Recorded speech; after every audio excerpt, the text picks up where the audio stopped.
Well, hello again, everybody, and welcome to another edition of the Hippie Trip. For today, Monday, September 13th. I had a busy 4 days with Jimmy Fiano. If you're following along on Facebook, Jimmy laid down some dynamite stuff here in the studio. He's back home now. Also, over the weekend, he'd heard from my pal Billy Murphy. Billy sent some vocal tracks for a tune. They sound dynamite, Bill. Thank both you guys very much. I'm going to spend pretty much of this week doing what I call chopping wood on all of these songs that we're working on. By chopping wood, I mean taking out squeaks, little squeaks, and taking out, clam notes, that kind of thing. And maybe if I get inspired to add another part, I might do that. Actually, I'm going to do that today. We're working on a song that was a big hit for one of my favorite groups, Paul Revere and the Raiders, in 1967.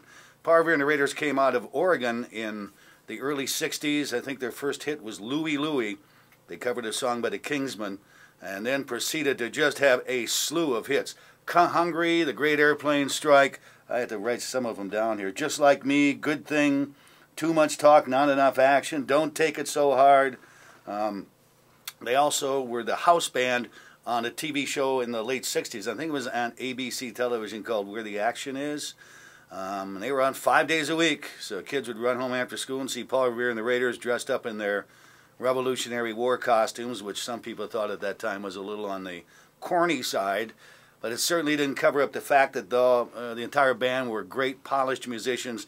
They were tight, and as far as I'm concerned, they were some of the precursors of hard rock. I decided to cover a song that I think made it to number 22 on the charts in 1967. It's called Ups and Downs. I posted it on YouTube earlier today.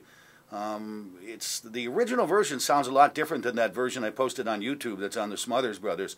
So if you really want to get into it, go to iTunes and listen to the 30-second clip on iTunes. You'll hear. I think they were trying to go for the Stones sound on that because in '67 the Stones were huge. So, someone got involved with production. I think they added horns to it, and I think somehow the original vibe of the song got watered down just a little bit. So when we decided to redo it, we decided to maybe see what we could do to throw some little bit of Stones vibe on it. So that brings me to my friend here. This is an Epiphone Casino guitar.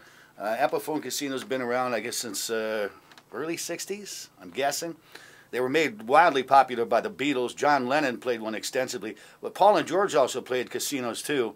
If you check the video for the song Revolution that's still kicking around on YouTube, you'll see John Lennon playing a guitar that looks like this, but it's not the same color. It's natural wood.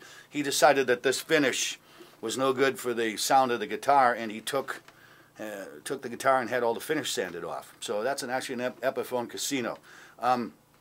So it's got a kind of a sound to it. I decided to put flat wound strings on it. A lot of guys played fat wound strings and run it through a Vox A30 amplifier to give it kind of a clunky sound.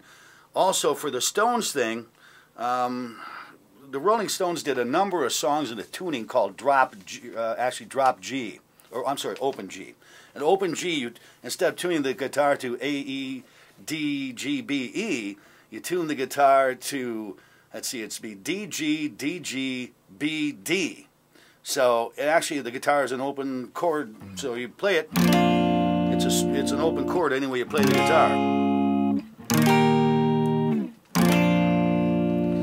But, Keith Richards was wildly in love with Open G. I was just trying to come up with a list of the songs that all the Rolling Stones did in Open G. Honky Tonk Women, Start Me Up, Tumbling Dice. And this one, of course, was the most popular. And you'll be able to see how Open G works because you're basically just towing through. It's wildly simple to play. It's really simple to play. So any guitar players, I suggest that if you've never played around with Open G, please play around with it. It's really easy to play, and you have just a lot of fun. Like.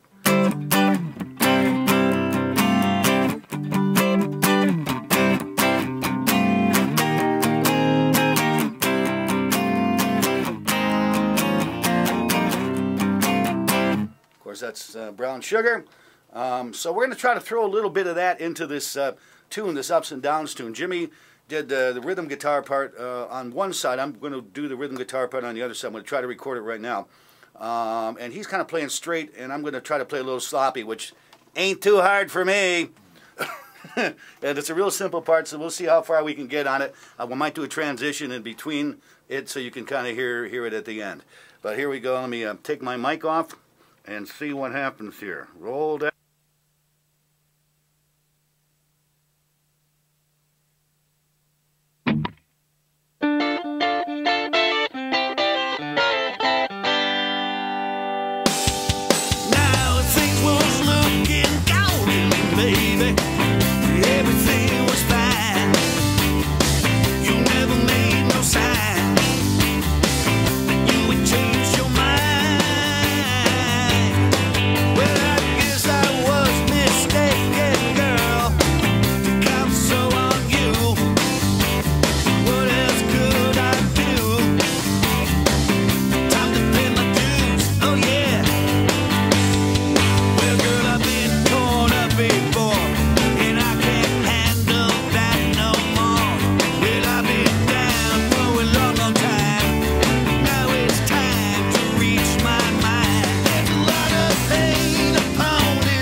Okay, so that's it. You can kind of get the idea.